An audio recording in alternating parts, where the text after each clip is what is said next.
Praise lord. దేవాతి దేవునికి వందనాలు. ప్రభు నామమున మీ అందరికీ నా ప్రత్యేకమైన వందనాలు, శుభాలు తెలియజేస్తున్నాను. ఈ దినము కొరకు ఏర్పాటు చేయబడిన దేవుని వాగ్దానము యోబు గ్రంథము 42వ అధ్యాయము 10వ వచనము. మరియు యోబునకు పూర్వము కలిగిన దానికంటే రెండంతలు అధికముగా యెహోవా అతనికి దయచేసెను. దేవుని నామానికి మహిమ కలుగునుగాక. ఈ ఉదయకాల సమయంలో సర్వ సృష్టికర్త అయిన నీ తండ్రి నిన్ను బహుగా ఆశీర్వదిస్తూ తన వాగ్దానాన్ని నీకు పంపించి ఈ దినము నిన్ను బలపరుస్తూ ఉన్నారు. ఆమేన్. ఏ విషయములో అయితే నీవు కృంగిపోయి నలిగిపోతూ బాధపడుతూ ఉన్నావో అన్ని విషయాల్లో కూడా ఈ దినం ఈ వాగ్దానం నువ్వు నోట్ చేసుకో.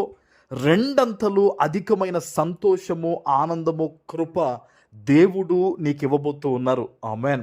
నువ్వు అనుకోవచ్చు, నిజంగా ఈ వాగ్దానం నాతోనేనా? నేను ఏం చేశాను దేవుని కొరకు?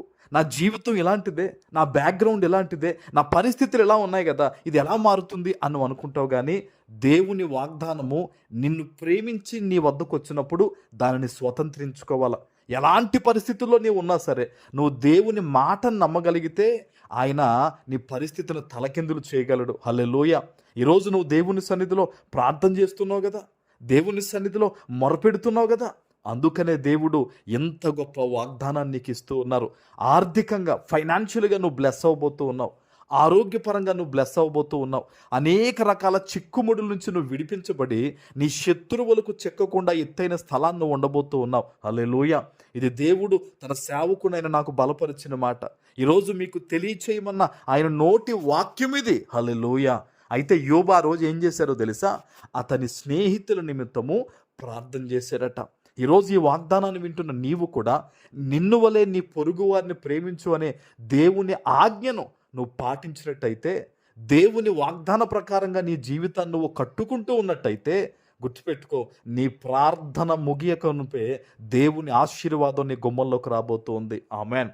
ఆనాడు యోబును చూసిన వారు అనేక మంది అనుకుని ఉంటారు, అన్నీ పోయినాయి, ఆఖరికి శరీరం కూడా మొత్తం గోక్కునే పరిస్థితికి వచ్చేసాడు, ఇంకా అయిపోయింది యోబు జీవితం అని అనుకుంటారు. కానీ దేవుడు ఆయనకు తోడై ఉండుట వలన మునుపటి కంటే రెండంతల ఆశీర్వాదం ఇచ్చాడు. ఈరోజు బహుశా నిన్ను కూడా అనేక మంది ఇంకా నీ పని అయిపోయింది అనుకుంటున్నారేమో, ఇంకా నువ్వు లేవలేవనుకుంటున్నారేమో, ఇంకా నువ్వు చితికిపోయావు, ఇంకా అలాగే దిగజారిపోతావు అనుకుంటున్నారేమో. అనుకొని నీకు ఒక శుభవార్త, దేవుడు నువ్వు కోల్పోయిన దానికి రెండంతలుగా ఇవ్వబోతున్నారు ఆయన. హల్లెలూయా. ఇది దేవుని మాట. దేవుని మాటను పట్టుకోవాలి. దేవుని ఆశీర్వాదం నీకు కావాలనుకున్నప్పుడు ఆయన నీ ఎదుట ఒక ద్వారాన్ని పెడతాడు. విశ్వాసము, ప్రార్థన అనే తాళపు చెవి ద్వారా నువ్వు ఎప్పుడైతే ఆ ద్వారాన్ని తెరుస్తావో లోపలున్న సమృద్ధంతా కూడా నీకే సొంతమవుతుంది. ఆమేన్.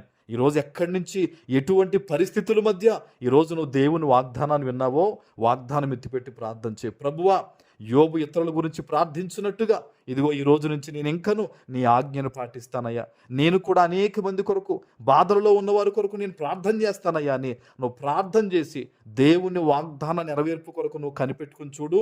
అద్భుతమైన రీతిలో, ఆశ్చర్యకరమైన రీతిలో దేవుడు రెండంతల మేలు ఈరోజు నీ జీవితంలో నీకు ఇచ్చి ఆయన నిన్ను తృప్తిపరచబోతూ ఉన్నారు.